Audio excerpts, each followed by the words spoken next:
Ok, lepo pozdravljeni vsi skupaj. Tokrat danes z vami Jure Gubanc, podjetnik, ustvarjalec večjih vsebin na področju treninga, rehabilitacij in pa sicer politični komentator, nekdaj tudi študent političnih ved in državljan, ki ga zanima predvsem, kako izobraziti ljudstvo in ljudi, zato da boljše razumemo svet okoli sebe in pa našo demokracijo, našo družbo, gospodarstvo in prihodnost. Tako da zelo zanimiv bo danes naša analiza bo zelo zanimiva in sicer iz podcasta Ideja, kjer je gostoval Antoko, bolj znan kot Antoko. Miha Blažič, to je, ga verjetno mnogi od vas poznate, umetnik, reper, ustvarjalec. In sicer zanimivo je zato, ker je Antoko zagovarjal stran socializma, medtem ko je kolega iz Ideje zelo dobro poskušal Antoka na zelo tak zanimivo, kako bi rekel, zanimivo in pameten način, na zelo pameten način ga je nekako mu dal misliti in se na večjih trenutkih vidi, kako se kolega Blažič ujame v lastne izjave oziroma tudi lastna prepričanja in kako mu tudi Klemen da malo misliti. Mislim, da je ta pogovor oziroma ta podcast zelo zanimiv zato, ker se počasi začenja razgaljati, da socialistična miselnost in socialistična ideologija nima kaj veliko ponuditi dobrega svetu. In takoj, ko se bo ta tančica skrivnosti spustila in bodo ljudje sprevideli, da v resnici socializem ne zna upravljati dobro z družbo in z gospodarstvom in pelje samo v propad, takrat bo konec tudi, bomo rekli,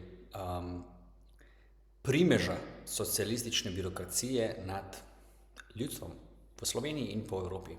In se mi zdi, da se to lepo kaže na tem podcastu, ker kljub temu, da je Antoko pameten človek, nima dobrih argumentov po večini nima dobrih argumentov, zakaj bi socializem bil boljša izbira za življenje. Pa si poglejmo, dolg podcast, dal sem ga malo na hitrejše, vmes bomo pokomentirali in dajmo si pogledati, kaj sta si imela za povedati. Tako da ja, bi rekel, v vsaki obstaja ta potencial, da gre v katerokoli smer. In ker si rekel, da si socialist oziroma zagovarjaš socializem, zagovarjaš to, da bi bilo bolje v družbi, da je lastnina v družbeni lasti, ne v privatni lasti. Ja, bi rekel lastnina produkcijskih sredstev, ne mislim zdaj čisto vsa lastnina. Zdaj, ko govorimo o definiciji socializma in kapitalizma, moramo vedeti sledeče. Lastnina v privatni lasti pomeni, da lahko vsak državljan kupuje po svojih zmogljivostih in prodaja lastnino. To je karkoli lahko to, od produkcijskih sredstev do lastnine za osebno porabo. Lastnina v družbeni lasti je v resnici nič drugega kot duhoviti nesmisel, če temu tako rečemo, kajti namreč gre za semantično besedno igro, namreč ni take stvari, kot je lastnina v družbeni lasti. Torej, če neko podjetje, recimo Mercator, v družbeni lasti, v resnici to ne pomeni, da je v moji lasti, vaši lasti, da imam jaz ali pa vi kakršnokoli moč nad odločanjem o tej lastnini. Nikakor. V resnici ima država, politika, birokracija ali pa bomo rekli tisti ljudje, ki so najbolj pri koritu, moč nad upravljanjem te družbene lastnine. Tako da bodite zelo kritični, kadar slišite socialiste govoriti o družbeni lastnini, v resnici ne gre za družbeno lastnino. Gre za njihovo lastnino ali pa za lastnino tistih, ki so najbližje tej lastnini v sami povezavi, moči in upravljanju. Tako da moramo biti zelo pazljivi glede teh besed, ker ti zelo pogosto lahko s takimi besedami kupijo volivce, ko govorijo, da bomo imeli družbeno lastnino, da bomo to privatno lastnino podružbili. Ne, v resnici ne bo nič družbenega v tej lastnini, zgolj vzelo se bo lastnino določenemu človeku in potem z denarjem davkoplačevalcev plačevalo upravljanje te lastnine in po možnosti tudi plačevalo izgube te lastnine. Pogosto je pri državni lastnini oziroma družbeni lastnini tako, da so davkoplačevalci, torej jaz in mi, tisti, ki to družbeno lastnino plačujemo, vzdržujemo, pokrivamo njene po možnosti pogosto slabo upravljanje, slabe dobičke oziroma izgube, ampak upravljamo jo pa ne. Torej pri družbeni lastnini je pogosto tako, da plačamo davkoplačevalci, moč na družbeno lastnino pa ni naša od davkoplačevalcev. Bodite pazljivi, beseda družbena lastnina je varljiva beseda. Ne, se pravi, pač mislim, če si ti kupil to mizo, je to tvoja miza, ne? Ni neka zdaj komisija, ki odloča o tem, kako in kaj jo boš pač uporabljal. Ne? Če jo ponaredim, je pa malo moje, malo pa ni. Podjetje, ki proizvaja mize, je v... No, tukaj je Klemen dal zelo dobro kontro. Namreč Miha je želel povedati, da on kot socialist sicer zagovarja, da vi imate svojo lastnino. Obleka naj bi bila vaša tudi v socializmu, a ne? Miza naj bi bila vaša tudi v socializmu. Ampak pozor, hitro mu je dal dobro kontro s tem, ko je pa rekel, čakaj, kaj pa če jaz sem mizar, naredim to mizo, ti prideš do mene, rečeš, rad bi jo kupil, ti jo prodam to mizo, a zdaj pa to kar naenkrat izkupiček od te mize ni več moj, je pa polovico gre komu spet? Družbi, državi, politikom, tistim, ki upravljajo z našim denarjem. Zakaj bi bilo to moralno, zakaj bi bilo to pametno? In tukaj mu Klemen da zelo dobro zamisliti in se že vidi, da se poskuša Miha malo ven izvleči iz te zagate. Pa poglejmo, kaj bo povedal. Je v družbeni lasti in v bistvu proizvod miz ni prvenstveno namenjen temu, da bi se nekdo iz tega koval dobičke, ampak zato, ker družba rabi toliko in toliko miz. Pač se pravi, uporabna vrednost. Ja, tukaj videli boste čez celoten intervju, da ima Miha zelo veliko nastrojenost proti dobičkom, oziroma na dobičke gleda kot na nekaj, kar je zgolj rezultat pohlepa, ne, tistega človeka, ki upravlja za lastnino. V resnici pa dobiček, torej če gremo o tej mizi, o kateri govorite, dobiček v resnici ni nič drugega kot to, da človek, ki je naredil mizo in jo zdaj da na trg in jo prodaja, v samo ceno mize všteje tudi svoj input, svoj vložek, bodi si svoj finančni in svoj časovni vložek. Zdaj, koliko dober je on sam optimiziral svoj čas, pa sredstva, ki jih je vložil za to, da je naredil to mizo, koliko je on dober naštudiral proces, da je lahko ponudil konkurenčno ceno na trgu, to je njegova stvar. Zato je tudi trg stremi k temu, da vi dobite ugodne izdelke, po čim boljši ceni. Ampak ta nastrojenost socialistov proti dobičkom je v bistvu nekaj, kar je zelo nenaravno. To je popolnoma nenaravno. Torej, vsak človek, tudi dokazi so, ko so ljudje trgovali med sabo že v davnih stoletjih, pradavnini, ko so ljudje trgovali, že mali otroci, ko trgujejo med sabo s tistimi sličicami za nogomet, za nogometne zvezdnike in podobno, kljub temu, da jih noben ni učil o dobičkih, vedno bodo ljudje dali zraven neko svojo ceno. Pa to ni zaradi pohlepa, to je zgolj zato, ker drugače ne moreš preživeti. Ne morem jaz mize narediti. Za 10 evrov sem dal za 10 evrov v mizo, pa 100 evrov vložka, kupil material in podobno, in zdaj bom jaz mizo prodajal za isto ceno, kot sem dal vložek, kljub temu, da sem jo delal en teden, jo razlil, jo ustvarjal. Ne, to je nemogoče. Njegova teza je, da dobiček prispeva potem k višji ceni, da je to neka umetno dodana cena. Pa to sploh ni res. Zato, ker če imamo konkurenco, moram jaz, ki postavim mizo na trg, gledati, da sem porabil čim bolj optimalno svoj čas in resurse, surovine, tako da bo ta miza čim bolj konkurenčna na trgu za končnega potrošnika. Torej, v bistvu me glih težnja po dobičku prisili v to, da če jaz hočem imeti dobiček, moram pametno delati s svojim časom in pametno delati s materialom, da lahko ustvarim mizo kvalitetno za potrošnika, pa hkrati po dobri ceni. Torej, še enkrat nauk, socialisti bodo vedno pljuvali čez dobiček, v resnici pa dobiček ni nič drugega kot dokaz, da ste vi ponudili nekaj dobrega svetu, družbi, potrošniku in zato vam je ostal dobiček. To je nagrada, ki vam jo sam kupec izkaže s tem, ko je dejansko kupil vaš produkt. Torej, že samo dejstvo, da je nekdo kupil vaš produkt, kaže, da je ta produkt bil zaželjen.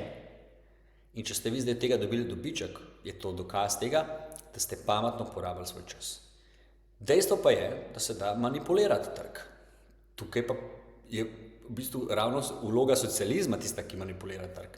Če pa vi trg zamejite in ne omogočite drugim vstopa na trg, torej da imate nek monopol, oligopol, karkoli takšnega, kjer v bistvu vi trg omejujete, torej omejujete drugim, da bi delali te mize.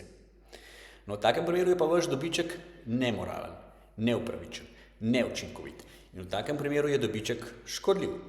Tako da lahko se strinjam z Mihom, da dobiček je lahko škodljiv, kadar je ta dobiček zmanipuliran in se strani države namerno zavarovan zgolj določen proizvajalec miz.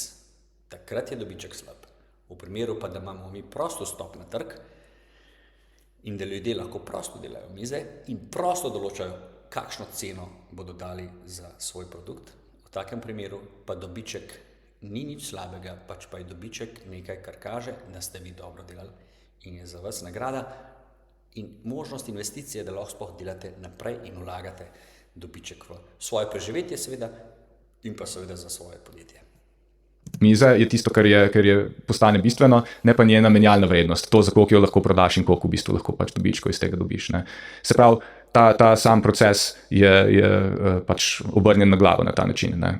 Pač neke druge stvari imajo prednost, se pravi, to pomeni, da že preden se zadeve pač proizvajajo, obstaja nek družbeni dogovor, kaj in kako in zakaj se pač to dela. Kaj kot družba v bistvu pač potrebujemo, ne samo kaj je profitabilno. Tudi stalno govori o tem, da se bodo v socializmu vnaprej ljudje dogovorili, kaj in kako bodo proizvajali. To je popolnoma nepraktično, fanti in dekleta, popolnoma nepraktično, popolnoma neizvedljivo, popolnoma nerodno in sploh nič utopično. V bistvu je to nočna mora.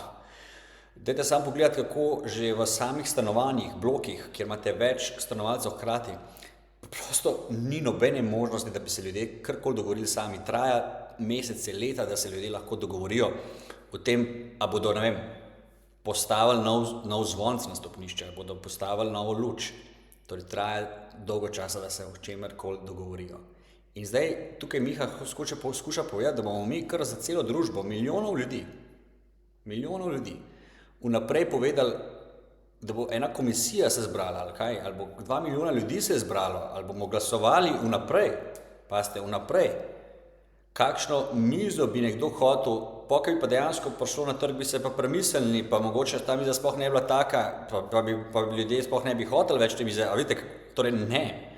Kapitalizmu je to enostavno rešeno, ker podjetniki, podjetja, trgovine ves čas preizkušajo, kaj imate vi, kakšne so vaše potrebe, kakšne so vaše želje po produktih. In potem s tem minimizirajo, v resnici minimizirajo izgube tudi za družbo, zato ker ne porabljajo resursov v nepotrebno. Lep primer je, kako v Sovjetski zvezi, socialističnih državah, ko so kar vnaprej določili, koliko žeblov mora narediti, koliko železa, koliko čevljev, so dobili lahko milijone in milijone produktov, ki so bili neuporabni, so dobili lahko milijone čevljev, ki so imeli številko 45, pa jih je bilo preveč, rabili so pa številko 42. So dobili milijone produktov, ki so bili lahko v ogromni kvantiteti narejeni, ampak ker niso preizkušali tržno, so šli v preveliko proizvodno, delali z materijali, ki jih ljudje niso želeli, ali pa so bili neuporabni, ali pa neudobni za uporabo in preprosto ti produkti so propadali. To so cele gore stvari, ki so jih zakopali v zemljo. Enako z železom, surovinami. Torej, nikakor ne drži, da se bomo kar naprej nekaj dogovorili. To je popolnoma neučinkovit sistem. In tukaj le Miha v bistvu govori nič drugega kot samo nekaj, kar se vidi, da se je naučil iz učbenika, ampak ni pa on sam nikoli bil proizvajalec, nikoli bil podjetnik, nikoli bil, kot je tudi sam rekel na začetku podcasta, ni inženir, ni tip inženirja, Nič hudega za to, ampak hoče povedati, da njegovo videnje socializma in kapitalizma je popolnoma teoretično, abstraktno, iz socialističnih knjig. Torej, brave socialistične knjige in iz tega zdaj on ocenjuje, kako je socializem boljši od kapitalizma. Bral je socialistične knjige in kritiko iz socialističnih knjig na kapitalizem in iz tega on zdaj govori, kako je kapitalizem slab. Tako ne gre, fantje. Mi rabimo podjetnike, ki razumejo tudi politično teorijo in gospodarstvo, in šele podjetniki, ki se razumejo na politično teorijo in gospodarstvo, lahko razlagajo, kaj gospodarstvo je, kako gospodarstvo deluje in kako ne deluje. In tukaj se vidi, da nima Miha nobenih izkušenj in govori izključno in samo iz svoje ljubezni do socializma, teorije. Vidi pa se tudi, da Klemen pa ima izkušnje iz realnega življenja podjetnika in zato mu lahko lepo parira. Recimo, zdaj imaš tak dober primer, ko je recimo veliko ljudem v Sloveniji mogoče pač blizu, je vprašanje stanovanjske gradnje. Ne? Ali se stanovanja gradijo za profit, ali se gradijo za to, da ljudje v njih živijo. Ne? Stalno boste slišali socialiste govoriti o stanovanjih, kako hoče oni rešiti stanovanja in kako so visoke cene stanovanj problem kapitalizma. Pazite, to je popolna zmota. Namreč stanovanja so ravno tako kot mize, ki jih je dal prej za primer, dobrina, za katero je treba pač še več kot za mize, veliko enih surovin, veliko enih strokovnjakov, veliko ene organizacije, za katero spet poskrbi trg, poskrbijo podjetniki za organizacijo delavcev, za plače, za investicije, za to, da se to vnaprej vidi, kaj ljudje potrebujejo, ampak zakaj je stalno stanovanja dajo kot primer nečesa, kar pa na trgu ne more delovati? Stanovanje je namreč enakim zakonom, gradnja hiš pa stanovanje je podloženo enakim zakonom, kot so proizvodnje drugih izdelkov, kot so vaše obleke, elektronika, mize, avtomobili in podobno. Tukaj gre za ponudbo in za povpraševanje. Torej, visoke cene stanovanj imamo zgolj zato, ker ponudba na tistih lokacijah, kjer ljudje želijo bivati, ne presega povpraševanja. Po domače povedano, povpraševanja za tiste lokacije, kjer ljudje želijo živeti, je bistveno več, kot je ponudbe. Ja? In zdaj Miha želi povedati, da to trg ne more rešiti. Seveda lahko trg reši. Ne moramo na sami lokaciji povečati ponudbe, ker zemlja je omejena na tisti lokaciji, lahko pa povečamo število zazidljivih zemljišč in število omogočene zemlje, na kateri je možno graditi. Gradi pa lahko posameznik, torej vi kot človek, kot delavec, kot podjetnik, lahko gradite, ali pa vi kot podjetnik gradite naselje hiš in tako naprej. Ampak država je tukaj tista, ki mora omogočiti pogoje za to, da se trg lahko razvija tudi na področju nepremičnin. Torej vidimo, da država ima pomembno vlogo, ampak v kapitalizmu bi država dala ljudem možnost, da se sami razvijajo, možnost, da sami uspejo in pocenijo gradnjo, omogočijo večjo ponudbo ugodnih hiš, ugodnih stanovanj in to je vloga države. Država mora omogočiti pogoje, ne pa graditi, ne pa biti tista, ki bo zdaj najemala delavce, skrbela za organizacijo same gradnje. Pa zdaj, kdo bo to delal od državnih organov? To je nemogoče. Ne? Torej, tukaj rabimo zasebno ponudbo. Ne samo pobudo, ne samo podjetnikov, pač pa tudi delavcev, ki bodo gradili sa svojimi plačami. Zato potrebujemo tako dobre pogoje za gradnjo, da bo dejansko se lahko vsak človek, ki pridno trdo dela, lahko zgradil svojo hišo ali pa svoje stanovanje. Takšne pogoje rabimo. Torej, o tem bi moral Miha govoriti, če želi res dobro ljudem. Ne pa o tem, kako trg gradi draga stanovanja. Trg noče graditi dragih stanovanj v resnici. Dobro, ja, za bogati sloj. Ampak trg gleda dobiček, oziroma podjetniki. Ne? In zdaj, kot podjetniki si želimo tudi ponuditi dobrine tistim ljudem, ki jih je največ. In največ je srednjega sloja, nižjega srednjega sloja, višjega srednjega sloja, srednjega sloja. Tukaj bi moralo največ graditi, samo država ne omogoči in ne ponudi dobrih pogojev za to. Tudi, to so totalne pravljice, da ne bi trg želel ponuditi samo draga stanovanja za peščico ljudi. To sploh ni res. To je tako zgrešeno, to je kot da bi rekel, da že lepo to vidimo na avtomobilih.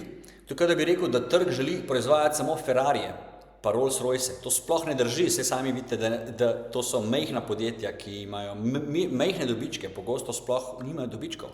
Največje dobičke kujejo podjetja, ki ponujajo dobrine za množice. Vedno je tako. Največja podjetja so tista, ki ponujajo dobrine za široko uporabo, za široke množice, za ljudi, ki si dejansko to lahko privoščijo. In tukaj je največja tekma za dobičke. Ne za luksuzne dobrine. Gremo naprej. To vidimo, da so dve čist druge stvari. Drugače, če ti se spustiš v neko gradnjo zato, ker pričakuješ tak in tak donos, ne? Ali pa greš v to gradnjo zato, ker moraš 10,000 ljudi nekam naseliti. Ne? To bo bistveno poganjalo, kakšen bo ta proces dela potekal naprej. Ne? In recimo, pri nas smo šli bolj v to smer, da se da gradijo zasebniki, gradijo v bistvu zato, da svoje investicije pridobijo nazaj. To veljajo tudi za neke varne investicije za kapital. Še enkrat, stalno govori o tem, da je treba, da podjetniki imajo to željo, da dobijo investicijo nazaj, da hoče dobiček. Halo? Tudi če bi gradila država, ne more graditi z izgubo. Kaj pa, nobene stvari ne moramo delati z izgubo, fanti in dekleta. Dajmo si to zapomniti. V vsakem primeru rabimo dobiček. Samo država ga ne zna ustvariti, ker je potratna, ker nima pravih vzvodov, državni organi, državne institucije nimajo pravih vzvodov, niti pravih ljudi, da bi kovali dobiček na pameten, pravilen način. In dajmo se že izbiti iz glave to idejo, da je dobiček nekaj slabega. Stalno govori o tem, da je dobiček nekaj slabega, da se gradi z namenom, da se povrne investicije. Je pa seveda, investicija mora se enkrat povrniti. Če se ni, pomeni, da smo družbene resurse, material, surovine, ljudi, čas ljudi, plače, vrgli v en projekt, ki ni prinesel nazaj in ni upravičil te investicije. Torej, tudi če država zdaj zgradi za 100 milijonov nova stanovanja, pa bojo ta stanovanja se naselili ljudje, ki jih ne bojo upravljali, ne bodo vzdrževali, jih bojo zanemarjali, bojo ta stanovanja propadala. Ja, pa kaj smo s tem naredili? Izgubo za celo družbo. Torej, še enkrat, družba si ne more privoščiti, da živi od izgub. Torej, še enkrat, fanti in dekleta, dobiček je nekaj dobrega. Ne pomeni, da je nekaj dobrega v vseh pogojih, kot rečeno, dobiček lahko država žal manipulira, da gre samo za peščico podjetij, pa za peščico ljudi. Ampak na nekem pravičnem, kolikor toliko pravičnem trgu, ki ga pa mora država regulirati, torej država ima pomembno vlogo, torej mora poskrbeti, da so tržni pogoji, kolikor se da za vse dosti enaki, da ni tukaj preferenc za eno podjetje ali pa enega podjetnika ali pa tistega, ki je bliže koritu. To je definitivno res, tukaj imajo tudi socialisti prav, ampak dajmo si izbiti iz glave to idejo, da je dobiček nekaj groznega. Vsaka družba mora temeljiti na tem, da ustvarja presežno vrednost, če uporabim to socialistično besedno zvezo. Presežna vrednost je tisto, ki poganja nove generacije, ki ustvarja pogoje, da se lahko družba privošči več. Torej, če ni presežne vrednosti, pomeni, da družba propada, da jemlje resurse trenutnih generacij in naslednje generacije imajo z vsako generacijo manj resursov. Tukaj se lepo vidi, kako je ideologija tista, ki vodi možgane socialistov, vodi razmišljanje socialistov. Ideologija namesto izkušnje in zdrava pamet. Ampak posledica je pa to, da nimamo zelo učinkovite stanovanjske politike, ne? Da je pa za dosti ljudi, sploh nova generacija, zdaj težko dostopa do stanovanj. Najemnine so v bistvu nesorazmerno drage, glede na to, koliko ljudje zaslužijo. Ne? Seveda so drage. In to je v bistvu posledica tega, da ni bilo nikogar, ki bi se v tem predhodnem koraku odločil, zakaj v bistvu gradimo, za koga gradimo. Ne? Kaj je najbolj učinkovit, praktičen način, da recimo zadostimo potrebam ljudi, ki tukaj živijo in delajo. Ne? In to lahko preslikamo na veliko različnih področij. Ne? In pa dejansko dobimo lahko neke absurdne situacije, kjer imamo stanovanja, ki so prazna, ki ostajajo neporabljena, zato ker so v bistvu investicijski asset, ne? In imamo ljudi, ki ne morejo dostopati do stanovanj. Prav, uporabna vrednost stanovanja ni tukaj sploh v enačbi. Je tako kot da bi naredil mizo brez razloga, da bi medva kadarkoli. Ja, zakaj imamo trudno v Sloveniji toliko enih stanovanj za višji srednji sloj ali pa višji sloj, ali pa stanovanj, ki jih ljudje kupujejo zgolj zato, da bodo imeli neko varno naložbo. Ja, stvar je zelo jasna, zato ker se jim ne splača graditi stanovanj za množice. Ne splača se jim graditi stanovanj za srednji ali pa nižji srednji sloj, za delavski razred. Ne splača. Zato ker je tukaj država postavlja slabe pogoje za gradnjo na tem področju. Preprosto se jim bolj splača graditi v tistih lokacijah za tiste ljudi, ki imajo denar, zato ker vsa procedura, vsi stroški, investicije in regulacije, ki jih je država sama nastavila, so tako gromozanski, da če ti greš v nek projekt in boš rekel in si bo zdaj investitor rekel, ok, tukaj bomo zgradili 100 stanovanj. Preden ti v Ljubljani ali pa v neki taki boljši lokaciji dobiš vsa dovoljenja, zadostuješ vsem pogojem gradnje, si rečeš, pa se tukaj za ta vložek, za tak strošek se meni niti ne splača, niti ne moram graditi poceni, za poceni stanovanja. Ne moram graditi za ljudi, ki imajo veliko denarja. Torej, to bi se lahko spremenilo izključno samo, če bi se zagrizlo v kislo jabolko in prizadelo tudi vse nas, ki že imamo lastnino ali pa neko nepremičnino, in se dejansko država reče, za voljo družbene vzdržnosti, za voljo tega, da zadostimo potrebam srednjega in nižjega srednjega delavskega razreda, bomo povečali zazidljivost zemljišč za enormno številko, krat 2.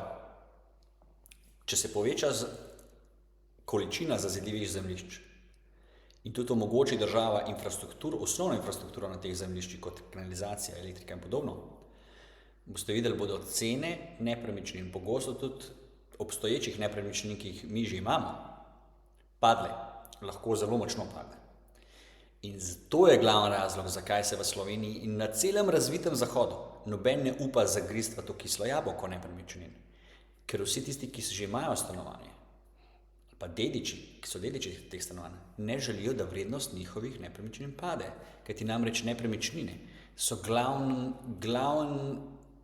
banka, kjer ljudje hranijo svoje premoženje, če tako rečem. In hkrati ljudje jamrajo o nepremičninah za tiste, ki jih trenutno še nimajo in koliko so drage, po drugi strani pa noben od teh, ki že imajo nepremičnine in odločevalcev, kot so politiki, ne želi zagristi v to kislo jabolko, ker bi se rekli, hej, kaj pa če bi mi povečali na trgu ponudbo nepremičnin oziroma zemljišč za gradnjo nepremičnin in s tem seveda močno zmanjšali vrednost trenutnih nepremičnin, ja, seveda bi veliko ljudi šlo v zrak, zato šlo v zrak, ampak to je žal edini način, kako lahko omogočimo za srednji sloj pa za bodoče generacije, da bodo prišli do svoje hiše ali pa do svojega stanovanja. Torej, Slovenija bi morala, pa vsaka razvita država, dovoliti, da se status quo počasi prekine in omogoča, da tudi nove generacije pridejo do boljših pogojev za graditev zemljišč. Namreč, morate vedeti, da stare generacije, še v prejšnji državi, so v bistvu začele na nek način z praznim papirjem, nepopisan list. In zato so bili takrat pogoji za gradnjo bistveno ugodnejši. Z neko majhno delavsko plačo si lahko nekdo lažje privoščil, hitreje privoščil zazidljivo zemljišče in tudi sam postopek gradnje in pa materialov pri gradnji, uporabljenih pri gradnji, je bil mnogo preprostejši. Hiša danes je znanstvena fantastika v primerjavi s hišami, ki so se gradile v 60., 70. in 80. letih. In zato danes srednji in nižji srednji sloj ne more priti do hiše. Ker smo dejansko z regulacijami in pa s cenami zemljišč nekaj, kar je bilo prej dostopno tolikemu sloju prebivalstva, zdaj zmanjšali samo na ozke segmente prebivalstva, ki bi se to lahko dejansko privoščil. Ampak o tem ne bodo govoril noben socialist. Zakaj? Zato, ker tudi mnogi od njih imajo seveda nepremičnine in koristijo od teh nepremičnin in vsak si želi izgubiti svojo vrednost nepremičnine. To je resničen razlog. Dela za njo, pa jo za to uporablja, ne? Ampak je samo pač v bistvu en del neke enačbe. Ne? In to je predvsej, bi rekel, potraten način, kako voditi neko družbo, ne? Kako upravljati pač s tem, kako ljudje v bistvu živimo. Ne? Ni najbolj smotrn način. Ja, resursi niso učinkovito porabljeni v družbi. Ja, to se strinjam. Jaz bom sam sprašal, da točno vidim, kaj misliš, kaj verjameš, kaj razumeš. Recimo, kaj si rekel, da bi se mi v družbi vnaprej dogovorili, kakšne dobrine si želimo, pa potrebujemo, pa potem bi šli v produkcijo. Sem te prav razumel. Napram temu, da zasebniki pa kapital sam s signali iz okolja, signal je lahko tudi dobiček, tukaj je več dobička, tako da lahko naredimo zaključek, da družba bolj ceni to, potem gre več konkurentov tja in se tega več proizvede in se dobički zmanjšajo, to je klasična ta teorija. Se pravi, ta sistem se ti ne zdi toliko dober, kot ta sistem, da bi se mi vnaprej dogovorili, kaj bi mi želeli. No, tukaj Klemen izpostavil to, kar sem že jaz tudi prej načel. Torej, na zelo tak diplomatski način zna sogovorca postaviti v neko stanje razmisleka. In tukaj se lepo vidi že po obrazu, če pogledate Miha, da človek razmišlja. Zdaj, ni čisto v dilemi še, ampak malo razmišlja, ker ga je Klemen postavil pod dobro kontro mu je dal, brez da bi ga direktno karkoli provociral ali pa bil nesramen. Zgolj povemo to, da je mogoče malo premisliti, a se ti ne zdi, da če imamo mi prosti trg, pa kjer ljudje lahko sami raziskujejo, kaj bojo proizvajali, kako bojo proizvajali in se sami dogovarjajo na podlagi tega, ko vidijo odziv drugih ljudi, kaj rabijo, po kakšni ceni bi kupili, po kakšni ceni bi to proizvajali. A ni to bolj, hoče povedati, a ni to bolj učinkovito, kot pa da se bo neka cela družba zdaj vnaprej nekaj dogovarjala. In s tem Miha začne malo bolj razmišljati in zdaj poskuša svojo tezo na malo bolj ljudski, smotren način razložiti, kaj je sploh mislil s tem, da se bo v socializmu družba vnaprej dogovarjala v neki proizvodnji. Mogoče, ko rečeš, da bi se vnaprej dogovorili, mogoče nisem najbolj natančno to razložil. Ne? To ne pomeni zdaj, da za čisto vsak produkt se usede skupaj pač neka ljudska komisija in mašta pač kakšno šalico bomo pač naredili, seveda ne. To mora v bistvu pač biti nek feedback loop, pač, ne? Se pravi, ki kdo producira. Ampak tako dejansko bilo v socializmu, sploh v trdem socializmu, v tistih državah, ki so najbolj močno zasledovali socializem. Dejansko se je komisija izbrancov, tisti, ki so bili na vrhu politične, komunistične partije, ponavadi določala, kaj se bo proizvajalo, koliko se bo proizvajalo za vsak sleherni izdelek. In so sami določali, kakšne bojo cene tudi, kvantitete, kako se bo proizvajalo, z česa se bo proizvajalo. Za tisoče in tisoče produktov v družbi in surovin. Si morate misliti, kakšen kaos je to nastal. Zato, kadar je bil socializem implementiran dobesedno, tako kot so v učbenikih mislili socialisti, je vedno prišlo do lakote, vedno do pomankanja, vedno do popolnega kolapsa v sami verigi proizvodnje. Vsekakor mora dobiti tudi na nivoju uporabe neke povratne informacije od ljudi, ali jim je to všeč. Kar je mimogrede čisto logično, namreč v socializmu torej peščica ljudi skuša razumeti pa planirati to, kar milijoni ljudi vejo ali pa milijoni ljudi čuti, razmišlja, si želi. Medtem ko na trgu so vsi ti milijoni posameznikov z svojimi željami, energijami, delom, akcijo, v bistvu se ne rabijo nekoga, da jih upravlja, ampak vsak upravlja sebe na podlagi tega, kako opazujejo druge, kaj ponujajo, po kakšnih cenah ponujajo in tako naprej. Zato je trg toliko bolj učinkovit, ker v trgu se v bistvu uporabijo talenti, znanja, želje, okusi milijonov ljudi. Medtem ko v planiranju, socialističnem planiranju, je zgolj peščica ljudi tistih, ki diktira milijonom ljudem, kaj bojo jedeli, proizvajali, po kakšnih cenah se bo delalo. In zato je tudi socializem tako trda diktatura v resnici. In sistem velike nesvobode. Ali ne, ali je to uporabno ali ni. In se strinjam, v bistvu trg, ne, je lahko eden od teh pač signalov, ki ga ti dobiš nazaj. Ne. Ti si rekel, da v bistvu pač profit. No, torej, tukaj je že zanimivo. Ne? Torej, je dal Klemen tako za razmišljati to kot Mihi, da je v bistvu sam na nek način priznal, da trg je lahko eden od mehanizmov za to, da se bolj optimalno proizvaja dobrine. Torej smo že prišli iz tega, da zagovarja popolno državno kontrolo nad proizvodnimi sredstvi, na to, da priznava, da pa vendarle trg je dober za določene produkte. Pa poglejmo, za katere produkte, pa koliko trga bi celo tudi socialist, kot je Miha, dovoljeval. Kompatibilnost nečesa lahko pokaže na to, da ljudje bolj cenijo ta produkt kot nekega drugega. Ne? Pač, ampak to je samo eden od signalov, ki ga ti dobiš nazaj. Ne? In mogoče za nekatere produkte je celo optimalen. Nič ne rečem. Ne?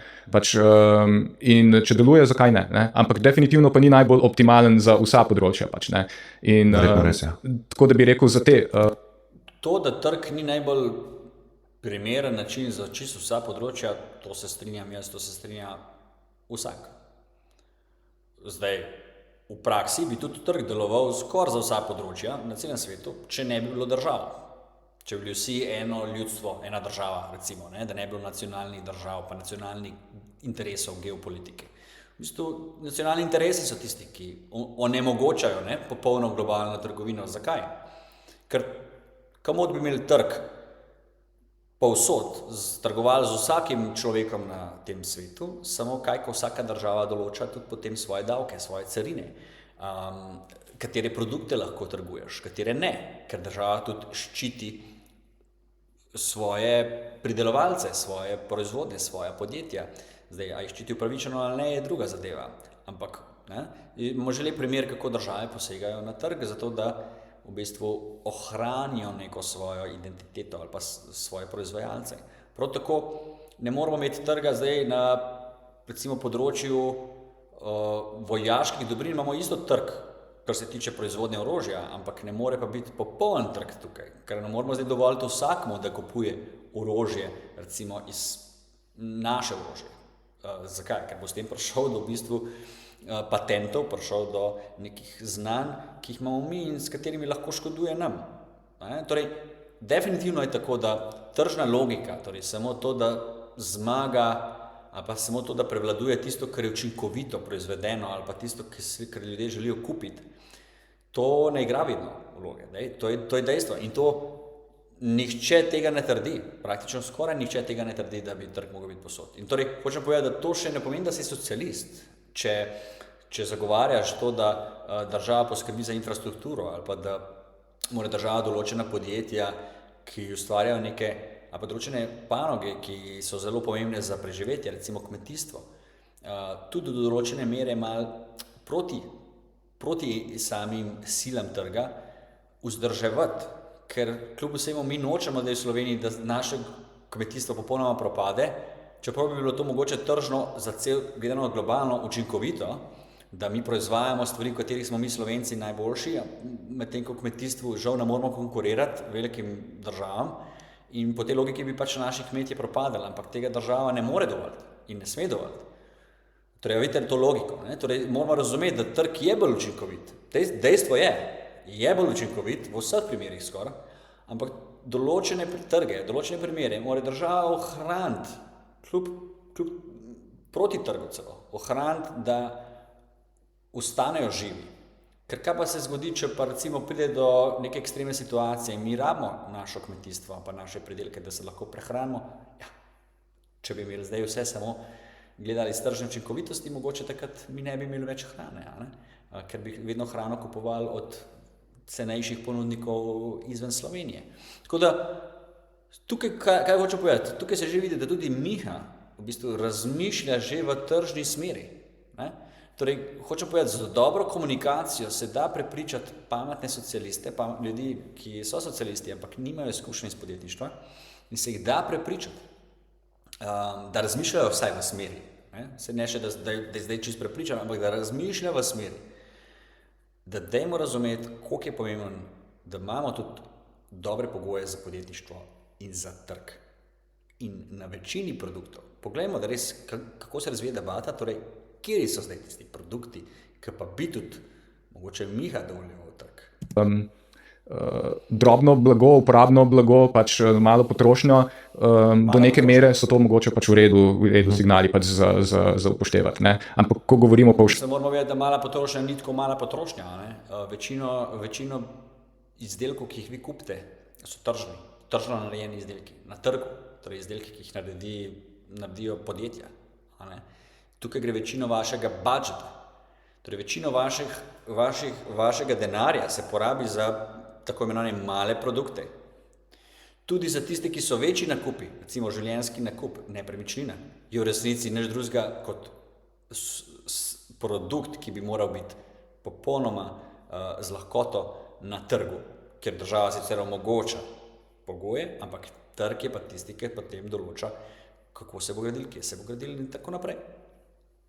V širših temah, pač, ne, kako se pač družba reproducira. Ne. Se pravi, ko govorimo o stanovanjih, o neki oskrbi, o zdravstvu, izobraževanju, tako, pač, o pokojnine, ne, vse te zadeve, pa tudi če govorimo na nivoju proizvodne. Zdaj pokojnine in pa oskrba. To je pogosta tema, kjer socialisti nočejo niti slišati, ne, kako bi lahko tukaj trg deloval. V resnici je spet tukaj stvar takšna, da imajo malo prav, ampak večinoma nimajo. Namreč, tudi za stvari, kot so recimo oskrba, šolanje, zdravstvo, je ponudnik, ki ima neko podjetje, pa je nek tržni ponudnik, v večini primerov bolj motiviran, bolj učinkovit pri ponujanju storitev. Torej tudi storitve, kot so zdravstvene storitve, zakaj ne bi morali biti ponujene na trgu? Zdaj, kjer imajo socialisti problem, tukaj je predvsem pri tem, da se sprašujejo, ali bo po tej logiki sama storitev dostopna vsem. Ampak to nima veze s trgom. Da če mi, kot neka socialna družba, določimo, da bo zdravstvena storitev, zobozdravstvena storitev, imel na razpolago tudi nekdo, ki si je mogoče ne more privoščiti. Okay. Ponudnik, torej tisti, ki izvaja samo storitev, je še vedno lahko tržni subjekt, podjetje, zdravnik, ki je privatnik. Ampak samo plačilo te storitve je pa lahko financirano in mora biti financirano s strani socialne države. Torej imamo kamot lahko neko socialno varnost, pa krati učinkovito proizvodno teh storitev, ne da se tukaj zdaj sama država uničuje tako, da so storitve tudi na tem področju oskrbovane se strani nekih javnih bolnišnic, ki pogosto lahko poslujejo mnogo slabše, poslujejo z izgubami, z velikimi izgubami. Spet, dajte se zapomniti, socialisti pogosto govorijo, da hočejo imeti izgube na določenih v zdravstvu, da je to dobro, da če imaš izgube, da je to dobro, to je neumnost. Torej, vedno, ko imamo izgube, pomeni, da smo slabo porabljali človeška, materialna in finančna sredstva. Torej, zapomnimo si, nikjer ne želimo imeti izgub. Izgube izčrpljujejo družbo, uničujejo družbo. Nekdo jih mora iz nekje pokrivati.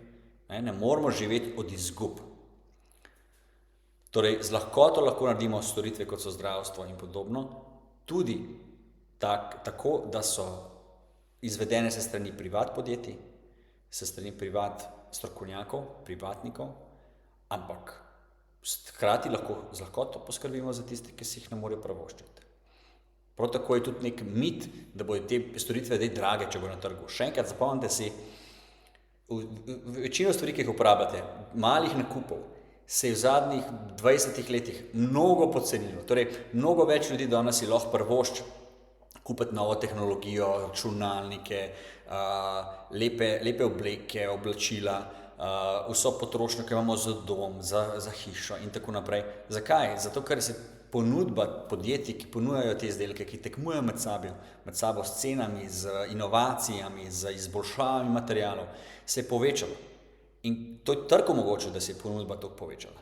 In zato si lahko več ljudi privošči več izdelkov danes, kot se je včasih. In enako bi lahko veljalo tudi za zdravstvo.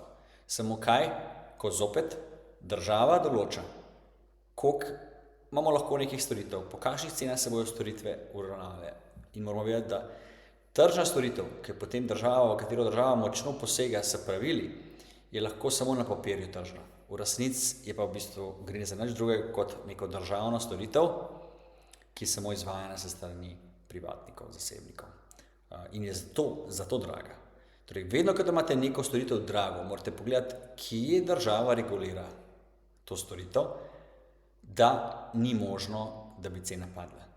Ker na prostem trgu cena vedno pade. Torej, zato, da imate neko storitev drago, pomeni, da ni tržno uravnana storitev.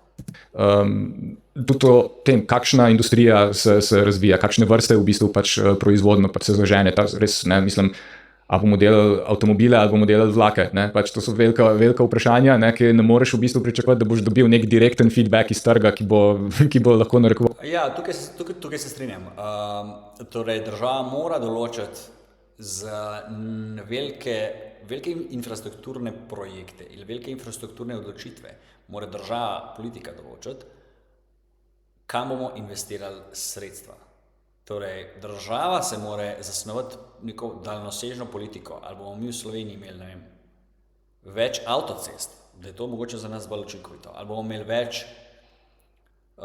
vlakov, več tirnic, pa bomo se več z vlaki vozili, ali bomo imeli več hidroelektrarn na vodo, več elektrarn na jedrsko energijo, več elektrarn vetrnih. Ampak vsekakor je to odločitev države, neka strateška odločitev, ja? To je dejstvo. Ampak zopet, sama izvedba teh stvari je pogosto lahko vključena v tržne subjekte. Recimo primer, država lahko vidi, da imamo mogoče veliko vodnih virov, pa reče, da imajo ljudje, zasebni lastniki zemljišč, kmetje, veleposestniki, kdorkoli. Vi, ki imate zemljo v gozdu, in če imate svoj vodni vir, lahko proizvajate svojo elektriko. Če država to tako določi, super. Je država to določila, to je lep primer, da država je pomembna, ampak hkrati pa samo izvedbo tega, pa ni država zdaj podržavila vaš vodni vir za proizvodno hidroelektrike ali pa za črpanje vode, konec koncev. Ni podržavila vaš vodni vir na vaši zemlji, ampak je rekla, ok, vam dovolimo, da imate licenco, lahko črpate to vodo za neke uporabo v hidroelektrarne namene in podobno. Ali pa za črpanje neke pitne vode. Torej, lep primer, kako država lahko ljudem dovoli, da dejansko nekaj delajo in omogoča dobre pogoje. To je dobra država, ker omogoča dobre pogoje vam, posameznikom, nam, da nekaj ustvarimo iz te države, pa iz svojih življenj. In v socializmu je žal tako, da je pogosto človek, posameznik uničen, poteptan s strani države. Zakaj? Ker ozka klika ljudi določa vse. Zato je socializem zelo pogosto podoben mafijski državi. Zato rečemo socialistične države pogosto, da so to mafijske države, pa tudi moderne države so že tako ogromne, toliko enega denarja preko davkov poberajo ljudem, da pa birokracija je tako razbohotena, da so pogosto moderne države res lahko govorimo o mafijskih državah. Zakaj? Ker v bistvu klika določenih sektorjev v javni upravi ali pa v politiki določa praktično vse. A kaj vi lahko kupujete, kaj lahko upravljate s svojim zemljiščem in tako naprej, s svojo nepremičnino, s svojim podjetjem. Torej, vidite, zelo malo svobode imamo na koncu, potem takem sistemu, ki je pa v bistvu nič drugega kot socializem. Zato pravim, socializem je tisti, ki vodi v nesvobodo, diktaturo, in to ne diktaturo proletariata, pač pa diktaturo neke ozke klike elit nad večino. To produkcijo. Ne. In se vidimo, mislim, tam, kjer so pač največje investicije, to so stvari, ki jih država mora delati iz proračuna. Ne. Vprašanje, bomo, ne vem, proizvajali energijo z jedrsko elektrarno ali preko pač malih sončnih elektrarn in ne vem kaj, ne. To je stvar, ki v bistvu ti ne bo trg povedal. To je stvar, ko bo mogla v bistvu pač država nekih tok in tok milijard evrov v naslednje leta v to smer pač vložiti. Ne. In tukaj je smotrno, da je nek demokratični input v te zadeve. Ne. Tako da, in kjer ga nimamo, ne, pride lahko v bistvu pač do zelo, kako bi rekel, slabe porabe resursov, pa tudi v bistvu vseh možnih deviacij. No? In se mi zdi, da ni dobro, da so privatni akterji tisti, ki v bistvu delajo take velike odločitve, recimo pač za nas. Ne? Ja. Se pa Mislim, absolutno, da je, kaj s tem mislil, verjetno je to, da ne more neko, slabo delujoča je država, ker neko veliko privat podjetje zaradi svojih zasebnih interesov vpliva na politiko in se posledično, v državi, kot je Slovenija, namesto hidroelektrarn ali pa namesto jedrske elektrarne zgradi vetrna elektrarna ali pa veliko vetrnic, zgolj zato, ker je to podjetje vplivalo na odločitve politike in lobiralo pri politike. To je primer tega, ko absolutno podjetja niso angeli. Podjetja imajo svoje interese za dobičke in ti interesi za dobičke so lahko negativni, so lahko za družbo slabi, kadar so zmanipulirani. Zato moramo mi kot družba in posledično država od države zahtevati, da vedno vzpostavi, kolikor se le da, čiste pogoje za neko tržno tekmo. Sama podjetja pa sama po sebi vsekakor niso angeli, nekakor ne.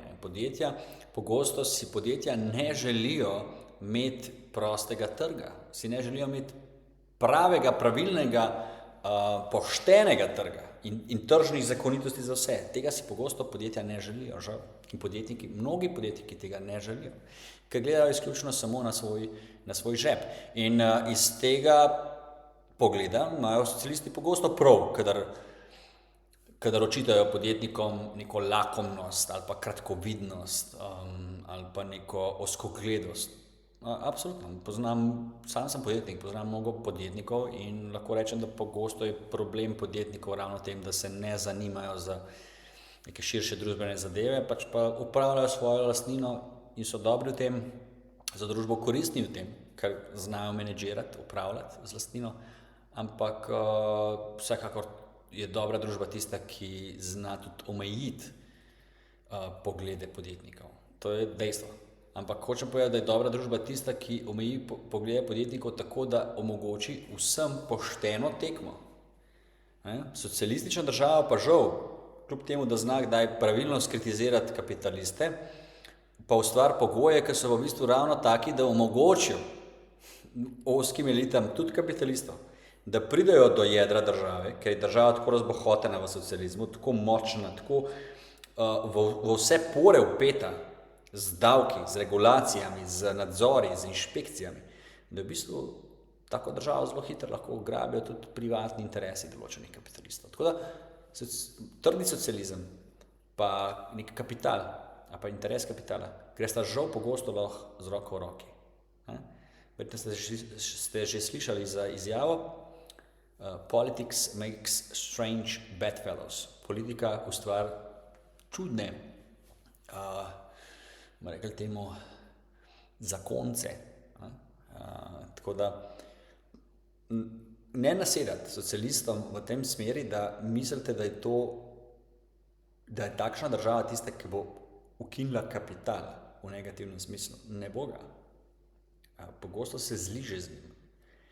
In zato je prosti trg tako velik trn v peti mnogim kapitalistom in mnogim socialistom. Noben ga ne mara od teh dveh skupin. Noben ne mara prostega trga. Ker veliki kapitalisti pogosto vejo, da če bo imeli prosti trg, bojo mogli tekmovati z novimi konkurenti pod istimi pogoji, brez privilegijev, brez subvencij, brez zakonov spisanih samo za njih. Socialisti pa vejo, da v prostem trgu ne bojo imeli oni kaj dosti za početi, ker v prostem trgu moraš delati na trgu, ne v politiki. Vse sem vedel, da se bo verjetno prišla do neke točke, ki se bo verjetno strinjala, zato sem malo kopil, da res vidim, kaj misliš. Ampak jaz bi vsem to označil kot kapitalizem, ki ima eksternalije negativne in država mora poseči, da te eksternalije poreže oziroma uredi. Torej, Klemen je lepo povedal, to, kar v bistvu Antoko govoril, v resnici sploh ni nek trdi socializem. To je lahko čisto lepo prosto tržni kapitalizem, kjer država omogoči, kot sem rekel, pomembno omogoči dobre pogoje, poštene, enake za vse, in kjer država je tista, ki financira pomembne strateške, geostrateške, infrastrukturne odločitve. Absolutno, se strinjamo. To imamo zdaj, ne? Mogoče premalo, mogoče preveč bi eni rekli, ne, preveč poseganja na trg, ne, ampak sigurno država posega, večina držav posega na trg, ne, ni čist prosti trg, popolnoma, ne. Zakaj potem rečeš recimo socializem, ne? Zakaj ne rečeš sam, všeč mi je kapitalizem, ker deluje, ima pa negativne eksternalije, ki jih moramo popraviti? Zato, ker mislim, da ni problem kapitalizma samo v tem, da ima negativne eksternalije. Ne? Kapitalizem sam po sebi je v bistvu, kako bi rekel, produkcijski sistem, ki je samo uničujoč. Ne? Se pravi, v bistvu, in te stvari niso nujno vidne od tam, kjer ti stojiš. Ne? Čeprav pogosto tudi so, recimo za marsikoga, recimo glede, ne vem, to, ko sem omenil, glede stanovanja, ena taka konkretna. Tukaj, če mogoče malo pogledate, že samo spremembo tona glasu in pa izraza na obrazu Mihe, boste videli, da je prešel iz nekega stanja, ko je bil prej, stanja razmišljanja, premišljanja, ko je povedal tudi nekaj pametnih stvari, je prešel v stanje rahlega fanatizma. Torej se vidi, da oči so se mu povečale, mali nervozen, čuti, kot da mu je Klemen postavil nekaj par zank, par pasti, par dobrih kontra udarcev, brez da bi ga udaril. In tukaj se vidi, da je nehal razmišljati in je šel nazaj v to, kar on že ve. Torej šel je nazaj v ideologijo, ker mu je to domače. Šel je domov k sebi na varno območje, v svojo socialistično ideologijo in zdaj bo začel govoriti, kako ima kapitalizem v sebi neke nastavke o samodestruktivnosti. To so vse teorije marksizma že iz 19. stoletja, nekih ko bi rekel, mesijanstva, kot zelo radi prerokujejo, marksisti in socialisti prerokujejo zelo podobno kot kakšne tisti, ki iz kart prerokujejo in zvest. Stalno govorijo o nekaj samodestruktivnosti kapitalizma, ampak dajmo biti bolj pošteni in preprosti. V resnici socialisti pogosto vse, kar jim ni všeč v današnji družbi, ki je mimogrede, kot je Klemen že povedal, zelo družba, kjer je država veliko močnejša, kot si socialisti upajo priznavati in veliko posega na trg. In vse, kar jim ni všeč, pripišejo avtomatsko kapitalizmu in trgu. Vse, kar jim je všeč, zato je podgovorna država. In tukaj se vidi njihova neobjektivnost in ideološka zaslepljenost, ko jih vodi ideologija, ne pa objektiven pogled na realnost. Ker realnost je taka, da pač imamo trg pogosto zelo reguliran na mnogih področjih, hudo zmanipuliran sa strani korporacij, hudo zmanipuliran sa strani javne državne uprave. In zato, če ti nekaj ni všeč v moderni družbi, da vedno uporabiš besedo kapitalizem, to je zelo intelektualno nepošteno, plitko in intelektualno slepo. Tako da je tukaj zelo zanimivo, če opažujemo tudi naprej, kaj bo zdaj rekel o neki samodestruktivnosti kapitalizma, ker v resnici trg ni nič drugega kot svoboda ljudi, posameznikov, podjetij, da po nekih vnaprej znanih pravilih, enakih za vse, sodelujejo med sabo, delajo med sabo, tekmujejo med sabo na miroljuben način, brez vojne. To je trg. Trg je odsotnost nasilja, trgovanje med ljudmi brez uporabe nasilja, če tako rečem. Tvar, ki ni za njega samo eksternalija, ampak v bistvu pač resen življenjski problem. Zdaj bi rekel, zakaj država potem tukaj ne poseže in nekako ne prepreči, oziroma ne ukrepa, da se bi stanovanjska politika začela premikati, ne vem, v drugo smer. Pač v smer. Spet v stanovanjski politiki že 10-krat to kljub temu, da pa nimajo v stanovanjski politiki socialisti povedati čisto nič globokega, čisto nič konkretnega, o čemer sem prej govoril, da je to pač kislo jabolko, v katerega bomo mogli vsi ugrizniti in povečati možnost ljudi, tako z manjšanimi regulacijami, kot možnosti zazidljivosti zemljišč, da si gradijo stanovanja in nove hiše. Tega noben noče omenjati, stalno omenjajo, kako so visoke cene gradnje, krivda kapitalizma, pa to sploh ni res. Vedno pogledajte na ponudbo povpraševanje. Če so visoke cene, pomeni, da je povpraševanja več kot je ponudbe. preprosto. In kaj mora država narediti? Ja, omogoča, da se poveča ponudba in bojo cene manjše. Kdo bi se mislil? Ker bolj podružbenja. Ja, enostavno zato, ker imaš različne razredne interese v tej zgodbi. Ne? Nimaš, kako bi rekel, imaš ljudi, ki jim je v interesu, da se v bistvu stanovanja še naprej gradijo za profit, in imaš ljudi, ki pač tega interesa nimajo. To je večinoma pač v bistvu, kako bi rekel, prepad med lastniki, med lastniki kapitala in med tistimi, ki niso lastniki kapitala, ki so odvisni samo od dela pač za življenje. Ne? In država tle ni neka neutralna entiteta, ne, ki vstopa kot pač nek, bi rekel, moder arbiter med tem sporom in reče, dajte, tako bomo naredili. Ne. Država načeloma nastopa pač v bistvu kot nek politični podaljšek kapitala. Govori o razrednih interesih, v resnici pa dajmo pogledati realnost. Večina volivcev Levice prihaja iz centra Ljubljane. Mnogo teh volivcev njegove stranke je lastnikov nepremičnin v Ljubljani, ki imajo visoko ceno.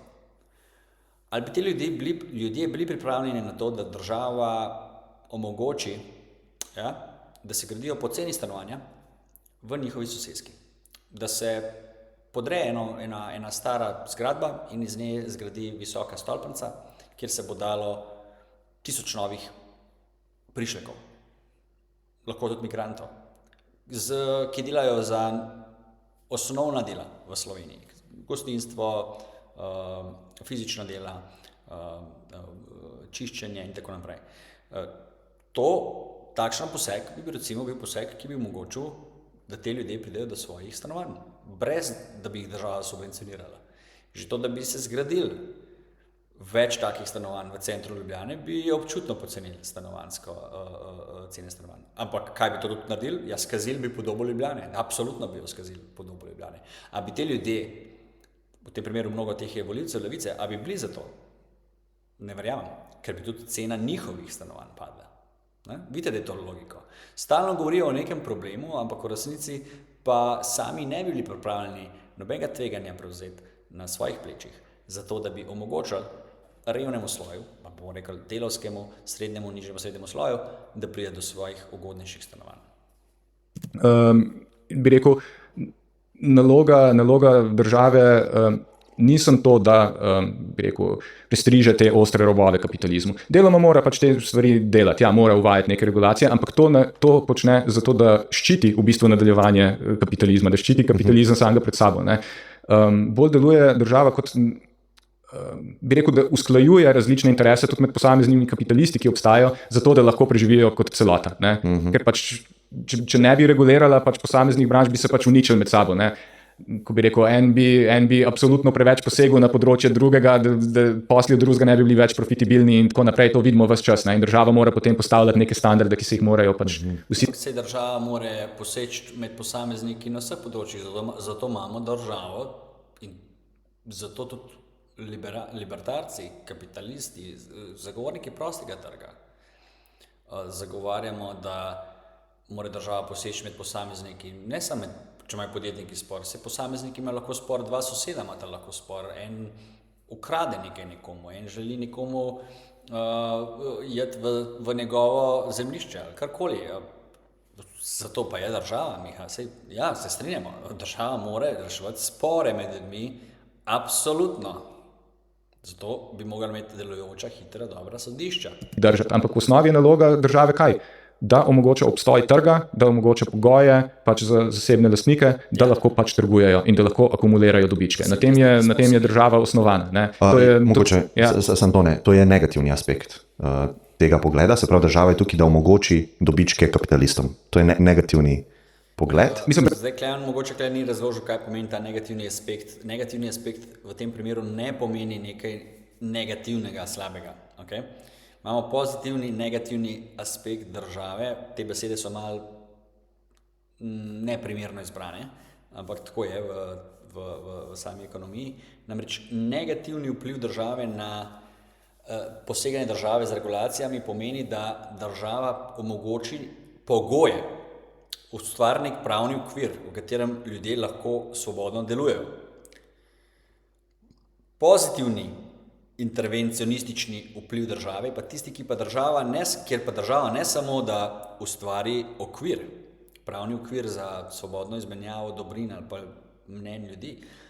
Ampak dejansko preko davkov ljudem vzame davke in jih potem razporeja z regulacijami, z investicijami, subvencijami v tiste skupine, pa tiste industrije, v tiste podjetja, v tiste posameznike, kjer država misli, da potrebuje povečati njihovo blagostanje.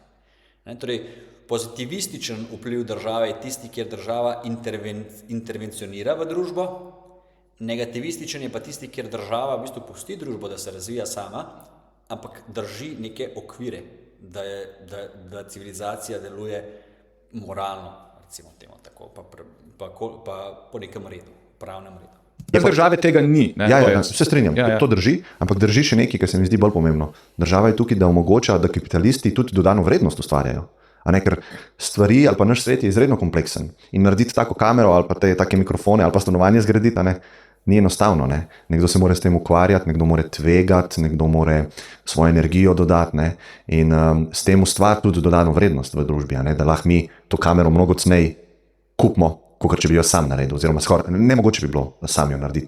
Tako da jaz sem tukaj full vrednosti dobil, ta kamera stane 600 evrov, če bi jo sam delal, je nemogoče, se pravi, je neskončna cena. In to je vrednost, ki mi jo je kapitalist omogočil.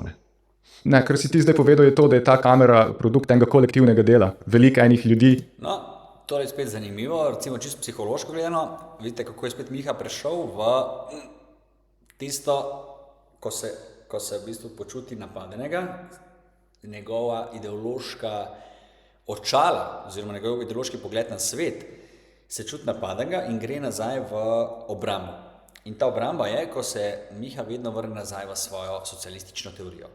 Ne v izkušnje iz življenja, ampak zgolj v socialistično teorijo, ki jo vedno potem aplicira na življenje, ker gleda vse iz socialistične teorije. In tukaj želi povedati Klemnu, ne, to kamero za 600 evrov ti ni nič omogočil nek lastnik, pa kapitalist ali pa ta inovator, ki je pač to podjetje, ki proizvaja kamere, postavil na noge, ampak ne, to je delo enega kolektiva, ki po njegovem se je kar sam od sebe ta kolektiv zbral in ustvaril to kamero. Lepo prosim. Vsakdo, ki je že kadarkoli vodil karkoli večjega od male skupinice otrok, kaj šele podjetje, ve, da je tisti, ki podjetje vodi, ki podjetje menedžira, bodi si je to lahko lastnik, menedžeri, več menedžerjev, karkoli, tisti so glavna gonilna sila podjetja v večini primerov. Torej, podjetje ne more obstajati brez tega, da bi nekdo bil gonilna sila. Nič ne bi bilo narejeno brez gonilne sile. Gonilna sila je vedno potrebna. To je popolnoma utopija mnogih ljudi danes, zelo tudi pogosto žal narcisoidnih, ker mislijo, da ljudje ne rabimo vodi. To je to pogosto prepričanje, da ljudje ne rabimo vodi, da se kar dobimo med sabo in lahko se zmenimo in se stvari kar proizvajajo. Večina žal takih ljudi, ki tako razmišlja, nikoli ni postavila tovarne, podjetja in dejansko imelo nek kolektiv zaposlenih, ki bi nekaj dejansko proizvajal. Tako da lepo prosim s takimi, tukaj se lepo vidi, kako je njegova ideologija, življenjska ideologija, ki jo že celo življenje nosi v sebi, mu je preveč pomembna, da bi si zdaj pri teh letih priznal napako, zaenkrat še, upam, da si jo Bog daj, in zato je iz stanja razmišljanja spet šel v stanje ideološkega fanatizma, zato da se lahko počuti boljše. In tukaj se brani z ideologijo proti pragmatičnemu razmišljanju Klemna, ki ga Klemen črpa zgolj iz življenja. Klemen v tem primeru v celem pogovoru ni niti malo ideološki, pač pa popolnoma gleda iz praktične perspektive. Veliko enih delavcev, ki so v bistvu svoj svoje znanje in svojo energijo združili v to, da je ta produkt nastal. In to ne samo ena generacija, mnogo generacij ljudi, ki je delalo na tej tehnologiji skozi stoletja. In se pravi... Mislim, če bi bilo to res, potem bi se ti delavci sami zbrali in čez noč ustvarili kamero in ne bi potrebovali nobenih vodij, menedžerjev, investitorjev, lastnikov, kapitalistov in karkoli. To teorijo lahko z lahkoto probate kadarkoli. Zberite se sami in naredite nek izdelkov pa storitev, pa tudi potem ustvarite dejanski kolektiv, ki bo ustvarjal te produkte na dolgi rok. Pa boste videli, da tega praktično v celem svetu skoraj ni. Torej, takih kolektivov, ki bi delovali brez inovatorjev, brez lastnikov, brez menedžerjev, to ne obstaja. Ni posamezni kapitalist tisti, ki je omogočil, da je to nastalo. Ne? Ampak je v bistvu skupno delo tako. Ne? Kar je kapitalist naredil, je, da je vložil kapital, ki ga je dobil od bi rekel, neke prejšnje generacije delavcev. Ne, kaj pa če je kapitalist bivši delavec? Tega ni v enačbi socialistov, zato ker si ne želijo priznati, da mnogo kapitalistov propade in postanejo delavci ali pač se ne ukvarjajo več s podjetništvom. Večina podjetij propade in ti ljudje grejo nazaj kam? V službe. Postanejo delavci. Tisti delavci, ki pa uspejo zaslužiti malo več, si prihraniti več, so bolj pridni, so bolj varčni, imajo vizijo. Taki delavci pa postanejo potem tudi enkrat podjetniki lahko. Tega ni v enačbi socialistov. Pri njih je v enačbi zgolj to, da kar od nekje dobivajo kapital od prej in tako. Ne, družba ne deluje tako. Družba je zelo, kolo sreča se obrača, veste, pač enkrat si lahko podjetnik, enkrat nisi, enkrat si delavec, pa si pol podjetnik in tako naprej. Mi nove podjetnike rabimo, dobivamo jih pa iz kje? Ja, od delavskega razreda. Tudi jaz sem začel s pometanjem. Vsak mora začeti s pometanjem, če hoče biti kdaj dober. Taki so najboljši podjetniki, ki začnejo s pometanjem. Ja? Ki je akumuliral presežno vrednost, ki si jo ustvaril zase in je to v bistvu vložil pa v neko drugo branžo. Akumuliral presežno vrednost, zopet to presežno vrednost. Dajte si zapomniti še enkrat, vsako bitje, vsaka institucija, država, vsak organizem, če želi preživeti, moramo biti tako dobri, da naredimo presežno vrednost. Presežna vrednost pomeni, da smo nekaj dobrega naredili.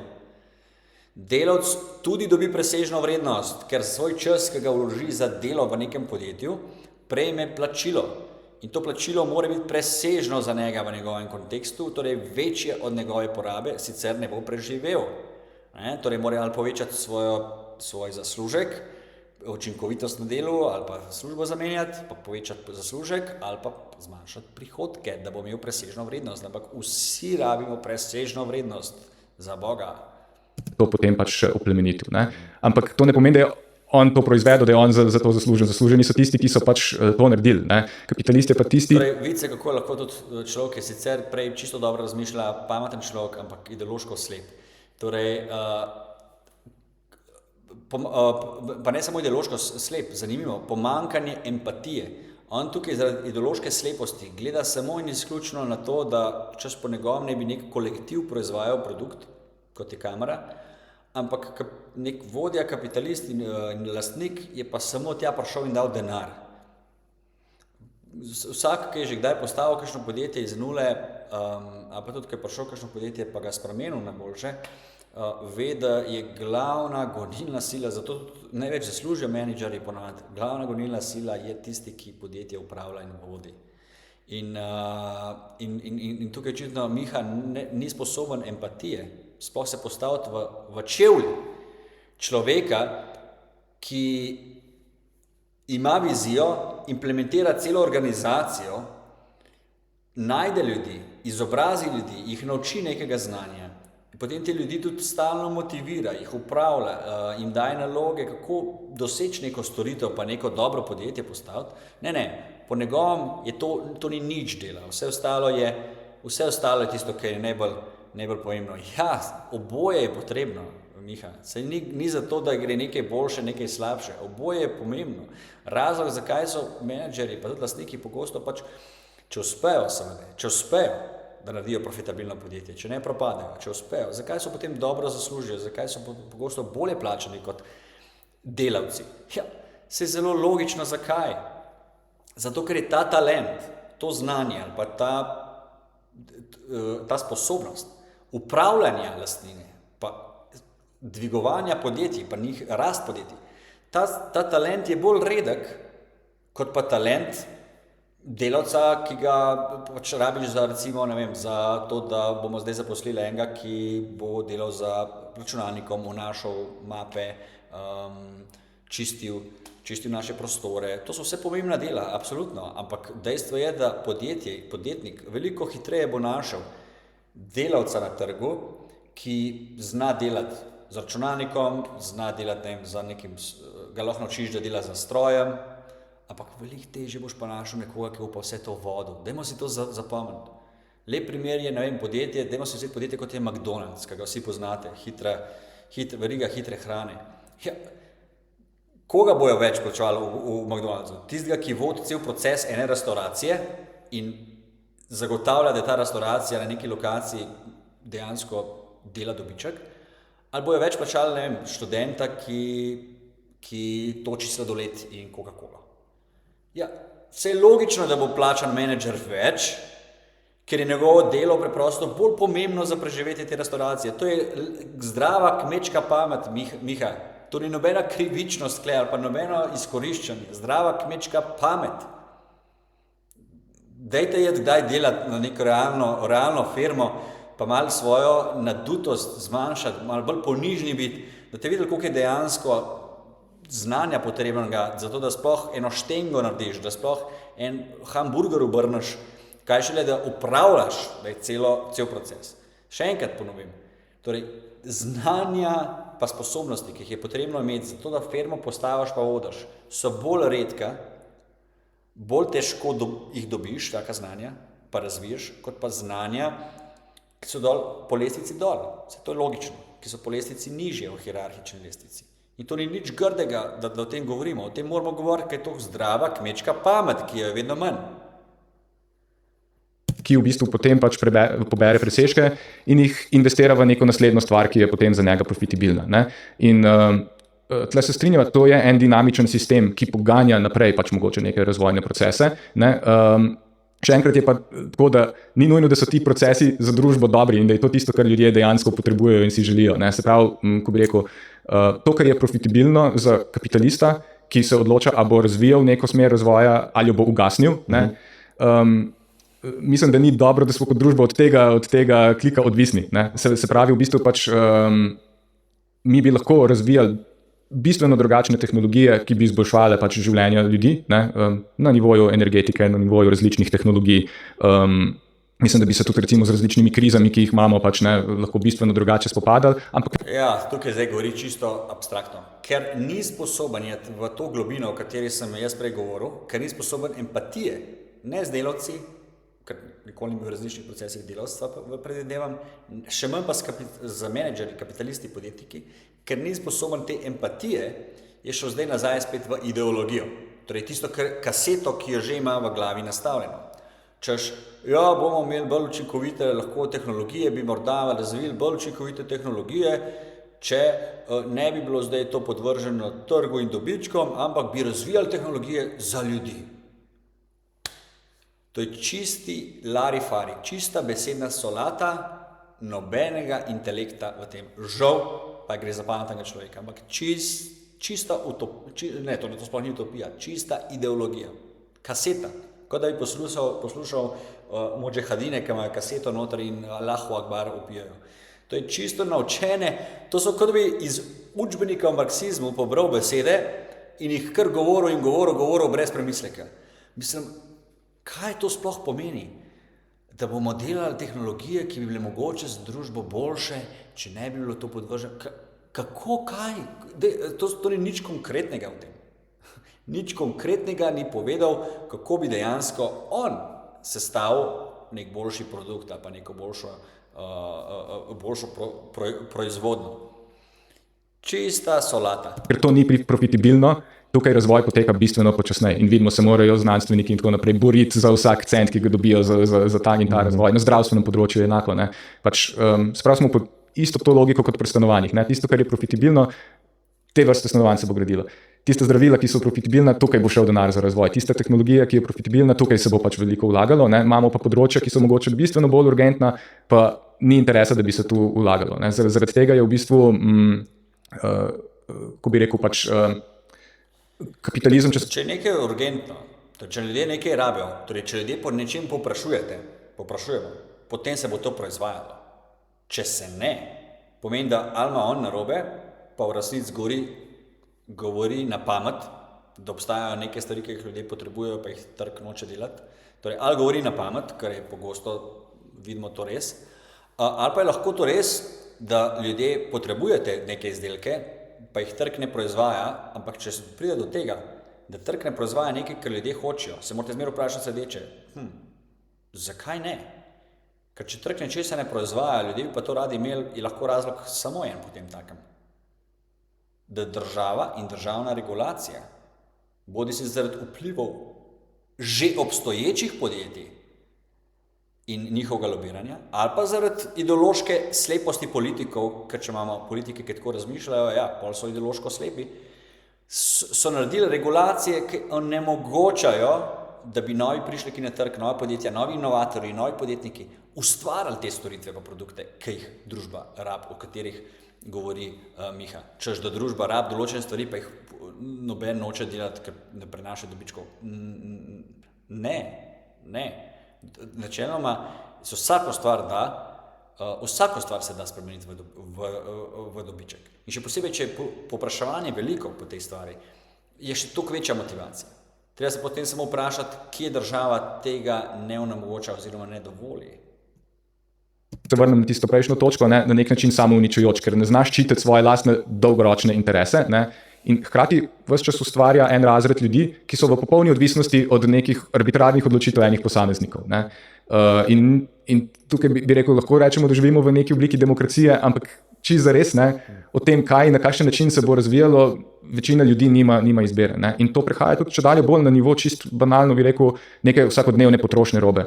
Jaz dvomim, da bi se za marsikatero pač novo obliko tehnologije ljudje dejansko sami odločili. Ne. Mislim, da ljudje vse bolj občutijo, pač, ne vem, kako deluje internet, ne. In nekaj, kar nam je vsiljenega. Ne. Se pravi, pač v bistvu ljudje, ki ustvarjajo določene aplikacije, algoritme in tako naprej, ki odločajo o tem, na kakšen način se pač to odloča in na kakšen način se razvija, vidimo, da ni optimalno. Celo marsikatera uporabniška izkušnja je slabša, kot je bila tehnologija slabše razvita. Ne. Ampak pri tem nimamo besede. Se pravi, bi rekel, nove tehnologije, ne glede na to, ali jih hočemo ali jih nočemo, so nam Dobro, tukaj se deloma strinjam, vse strinjam, da pač je, lahko rečemo, slabost, pa to ne gre za slabost trga, to je čisto človeška lastnost. Da pogosto skušamo inovirati določene stvari zgolj zato, ker imamo v sebi to sposobnost, to težnjo, potem, da nekaj novega naredimo, da vsak od nas nekaj novega prispeva k svetu. Da pač ne delamo isto, kot so naši prejšnji rodovi delali. In zaradi te naše težnje po inovacijah pogosto inoviramo zgolj zato, da inoviramo, ne pa zato, da bi dejansko te inovacije bile vedno nujno potrebne. In tukaj se strinjam. Danes je veliko enih storitev, tudi na področjih, kjer jaz delam, pogosto nekih mnenj, nekih ponudnikov storitev in izdelkov, za katere se moramo vprašati, ali je to dejansko res potrebno, ali gre tukaj zgolj za neko raznolikost, za voljo tega, da se dela raznolikost. Ker pač ima vsak od nas, vsak človek ima neko potrebo, da je unikaten, da ponudi nekaj novega na tem svetu, nek nov izdelek poštudira, neko novo storitev poštudira. In tukaj se strinjam, da lahko pride do neke nepotrebne zasičenosti z storitvami in z izdelki. Ja. Stavno samo položene kot tako zdaj bo, to je zdaj prihodnost. Ne? Rekel, ne vem, umetna inteligenca je prihodnost, taka in taka uporabniška izkušnja interneta je prihodnost, to, da se bomo, ne vem, pač tehnološko mrdžali pač, ne, z nekimi aplikacijami, to je prihodnost. Ne? Zdaj, če bi danes šel individualnega potrošnika vprašati, a si ti to želiš? Ne? Pa če bi meni vprašal, si želim uporabljati telefon in imeti na telefonu, ko bi rekel, biti vezan na njega na način, kot sem, zato da vsakodnevne stvari uporabljam, kot moram. Če bi mi 10 let nazaj nekdo to predstavil, bi rekel, si nor, to se mi zdi kot nočna mor, ne, pač čim dlje stran od mene. Danes nimam izbire, če hočem v družbi funkcionirati, ne, moram imeti te in te aplikacije. Jaz mislim, do svojega bančnega računa ne morem dostopati brez tega. Ne, na banko bi šla. Mislim, lahko, ampak olajšati življenje, ne? Mislim, olajša življenje v nekih stvareh, ampak hkrati te pa ukalupi v neke druge, ne. To je res, ja. In ja, se strinjam, ampak hkrati te nihče nas ne sili zdaj, da bi se strinjam, da določene mere, ja, seveda, potrebuješ krog ljudi okoli sebe, ki bi bil podobnih stališč, kot si ti, ali pa kot smo drugačnih stališč, ker je samo na ta način bi lahko mogoče ušel tem pritiskom. Če ne želimo živeti s to tehnologijo, v toliko veliki meri, kot nas tehnologija pa modern svet sili, da živimo z njo, ja, imamo to možnost v modernem svetu. Imamo to možnost, lahko živiš z manj ali pa brez tehnologije. Se pa strinjam, da je potem potrebno zmanjšati socialni krog oziroma imeti socialni krog, ki je podobnih stališč ali pa mnenj. Osebno upam, da bomo imeli tudi več takšnih ljudi, ki bodo mogoče si ustvarjali neke svoje ekosisteme drugačnega življenja, alternativnega življenja. Kje je recimo tudi paradoks tukaj, da če bi vprašal kogarkoli, da bi mu pred 50 leti pokazal, kakšno stopno razvoja tehnologije bomo danes imeli, pač z internetom, s telefonom. Pred 10 leti. Pač pred 10 leti, ne? Logičen sklep, ki bi ga vsak potegnil, je, to mi ful skrajša, zdaj v bistvu to pravilo, ono pravilo, se pravi, meni ostane več prostega časa. Jaz sem bolj svoboden zaradi vsega tega. Ampak danes, ko smo v tej situaciji, vidimo obratno logiko. Ljudje delajo čedalje več, ne? Ni več prostega časa, ni več svobode, ampak dejansko vsaka nova iznajdba, ki je, v bistvu ti prinese novo delovno obremenitev, ne? Bi rekel, en delavec izpred parih generacij je rabo biti dosegljiv na telefon takrat, ko je bil v službi za tisto pisalno mizo, pač, ne? Danes, ko pač ima mail in vse aplikacije v žepu, ves čas to pričakuje od njega dobesedno 24 ur na dan, ne? Jaz vem, da... Ja, to se vse strinjam. Vsekakor ima tudi dobre uvide v družbo. Kar se tiče ekonomije, se vidi, da ne razumejo, kako ekonomski zakoni delujejo in tukaj je potrebno jih močno popravljati socialiste. Imajo pa dobre uvide bi rekel, bolj v sociološko analizo družbe ali pa psihološko analizo družbe. Zdaj, moje mnenje je takšno, da veliko teh stvari, ki se danes dogajajo, tako kot se dogajajo, je žal posledica tudi spet regulacij na trg. Torej, regulacija na trg. Danes države posegajo na trg z 100.000 papirji in pravili zakonikov, ki so tako veliki, da jih ne moramo napolniti v stotine omar. In Evropska unija kot posamične države, kot je Slovenija, regulirajo močno, torej kaj se lahko dela, kako se lahko določene stvari delajo, proizvajajo in na področju računalništva, tehnologije, programerstva, softvera, programske opreme, varnosti na spletu in tako naprej. In če to pogledamo, vso to kompleksnost, je potem logično, da potem posledično temu tudi proizvajalci vseh teh programov in pa hardvera, softvera in hardvera stremijo k temu, da morajo stvari vedno bolj kompleksno delovati in izvajati, proizvajati. In tukaj imamo lahko veliko zmedo in preveliko kompleksnost v samem sistemu. To se strinjam. Osebno menim, da bi tukaj najboljši preprosto res gordijskega vozla. Torej, da pogledamo, da simplificiramo samo zakonodajo do te mere, da jo lahko razume vsak povprečen človek in da ne skušamo vse zakone pisati tako, da vnaprej določa, kako ti lahko deluješ. Mi bi morali pustiti ljudem in podjetjem, da delajo nekaj, dokler ne pride do neke večje škode. Torej, še ko pride do škode ali pa oškodovanja neke osebe, podjetja, družbe, šele takrat pogledamo, kdo je kriv, zakaj je kriv in se kaznuje potem temu primerno. Hočem povedati, preveč se regulira stvari vnaprej, torej določa, kako moraš delati in tukaj pride potem toliko enih pravil, da so podjetja prisiljena upoštevati ta pravila, okoli teh pravil in s tem se samo podvojujejo produkti, izdelki, storitve in kompleksnost samega sistema. Odgovarjam na nujna sporočila ob 11. zvečer, kdaj, ne? Popolnoma nezamisljivo za, mojega očeta, ne? To je res, ja. Se pravi, v bistvu nivo tehnološkega razvoja, do katerega smo prišli, nam ni v bistvu prinesel več svobode, več prostega časa. Tu se moramo navaditi na to, da se bomo prilagodili moderni tehnologiji, nismo se še dobro privadili temu. Ne moramo zdaj kriviti da gledamo telefon zvečer, da je to kriv telefon, pač preprosto si potrebno dati opomnik ali pa si telefon ugasniti ali pa si dati pod aplikacijo, ko vam bo ugasnila telefon.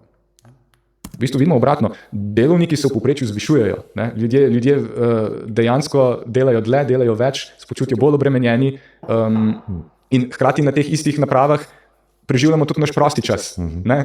In naša vsa socialna razmerja, ki jih imamo pač z svojim okoljem, so odvisni zdaj od tega. Ne? Oziroma tudi to bi lahko nekdo opredelil kot delo, zato ker ti v bistvu med prostim časom, ko uporabljaš te aplikacije, dejansko nekdo služi denar s tvojo aktivnostjo, s tvojo pozornostjo. Tako. Tudi to je delo, ampak nimaš ti od tega, nisi poplačan denarno, tako da to se čisto strinjam. Ja.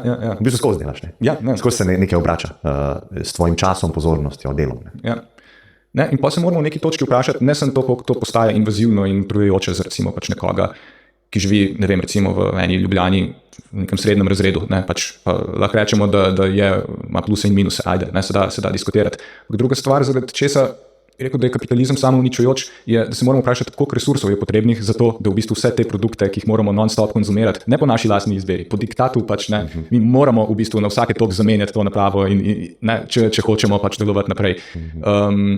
Naše obleke, avtomobile, opremo, stanovanjsko, vse v bistvu pač pa mi nismo, bi rekel, v Sloveniji neka najbolj visoko potrošna družba, ne? Nismo primerljivi z ZDA, ne?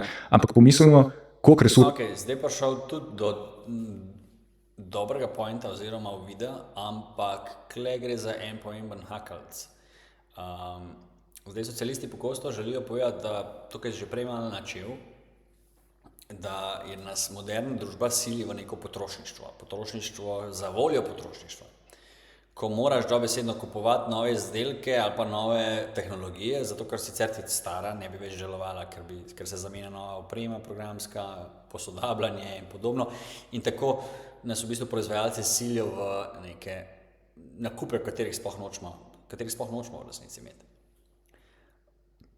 Ja, to drži. To drži do določene mere. Modern svet je zasnovan tako, da nas sili v potrošništvo, absolutno, to drži. Tudi po potrošništvo, ki je pretirano potrošništvo. Ampak, o čemer se pogosto ne govori, je pa to, da v resnici prosti trg, ali pa trg bomo rekli, nasplošno, tržna ekonomija, v resnici ne deluje in ne bi smela delovati na dolgi rok na potrošništvo. Pozor, to je pomembno, da to razložim. In to bo moja današnja zadnja poanta, ker bomo si ta podcast pogledali v večjih delih.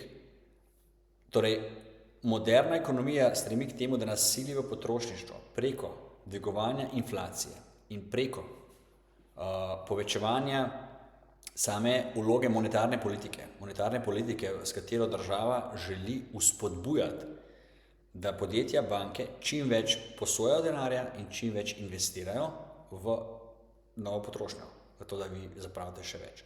Za samo inflacijo pa tudi nekako silijo prebivalstvo, da manj varčuje in več zapravlja. In tako imamo nek začaran krog tega, ko se sili podjetja, da proizvajajo čim več takih produktov, ki bodo manj obstoječa, in pa da čim več ustvarjajo letnih prihodkov, dobičkov in hkrati ljudi sili v to, da čim več zapravljajo. Zdaj, slabost tega je, zakaj to tudi ni v sozvočju z tržno ekonomijo v resnici, je, da tržna ekonomija v resnici ne sloni na potrošnji. To je napačno razmišljanje tržne ekonomije. Tržna ekonomija lahko stremi oziroma sloni na potrošnji izključno in samo do določene mere, ko ti porabiš vse možne vzvode investicij oziroma varčevanj, da takrat lahko tržna ekonomija sloni tudi na potrošnji. Ko pa ti že enkrat porabiš tudi varčevanje oziroma varčevanje sredstva, pa taka družba nima več kaj potroševati oziroma trošiti. Kaj hoče povedati je, da v pravi tržni ekonomiji mora vedno biti balans med tem, koliko mi sredstev porabljamo za porabo, neko sprotno porabo, potrošnjo, konzumacijo izdelkov, koliko pa imamo mi sredstev, ki jih imamo v investicijah za bodočo potrošnjo. Torej imamo trenutno potrošnjo in bodočo potrošnjo, ki bomo enkrat drugič uporabili. To so pa višji zneski, višji nakupi, nepremičnine ali pa investicije v v neke infrastrukturne zadeve, ki bo mogoče prav prišle našim zanamcem. Pomembno je torej, da ima družba balans med obema silama, torej potrošnjo in pa varčevanjem in investicijami. In zdaj današnja družba močno preferira, oziroma moderni način ekonomije močno preferira potrošnjo. Zdaj, socialisti govorijo, da je to nek problem kapitalizma, to ni zdaj problem, to je problem trenutnega kapitalizma ali pa trenutne družbe, kar pa ne pomeni, da zdaj rabimo socializem, zaradi tega pa neko trdo državo, ki bo zadevo še poglobila v negativno smer. Ne, potrebujemo monetarno politiko, ki bo spet zagrizla v kislo jabolko in na kratek rok bo prišlo do finančnih težav, vsekakor. Podobno se je zgodilo zdaj v Argentini, ko je Javier Milei naredil točno take reze v monetarno politiko, zato da je ustavil inflacijo. In inflacija dejansko tako dobro vzpostavitev inflacijske politike, kot je Milei naredil, še ni naredil noben v zadnjih 80 letih v Argentini. Ampak je pa mogel zagristi v kislo jabolko, ker ti namreč, če zagrizeš v to, da zmanjšuješ inflacijo, s tem seveda ljudi siliš v to, da ne trošijo več toliko. Ravno to želimo, tudi Miha vse to želi, ampak na kratek rok bo to pripeljalo vsekakor do mnogih tudi odpovedi, zmanjšanj delovne oziroma ekonomske aktivnosti. Mnogo podjetij bo lahko propadlo, družba oziroma ekonomija se bo mogla prestrukturirati oziroma se bo mogla spremeniti poslovne modele, ki bodo mogli biti bolj osnovani na tem, da se investira v neke daljnosežne projekte, v produkte, ki imajo daljšo uporabno vrednost in tako naprej. Tako da za danes tukaj končamo tale intervju oziroma komentar tega intervjuja. Vsekakor je veliko dobrih stvari oziroma uvidel Miha povedal. Sploh zelo dobre so bile neki pomisleki, kontre, ki jih je dajal Klemen. Kar se tiče same ekonomije, smo videli, da ekonomske politike oziroma ekonomskih zakonov zelo slabo razume Miha. Kljub temu, da ima uvide v kritiko družbe dobre, pa samih zakonov, kako ekonomija deluje, ima tukaj zelo veliko pomanjkanje tega. Tako da dobro je to, da bomo lahko nadaljevali naslednjič v naslednjem videu, tako da boste z nami, pa dobro premislite o teh mojih komentarjih in kritikah in pa mnenjih, ki sem jih dal na to debato med Klemnom in Blažem o socializmu in kapitalizmu. Srečno pa bodite čim bolj produktivni, kakor si sami razlagate produktivnost v življenju.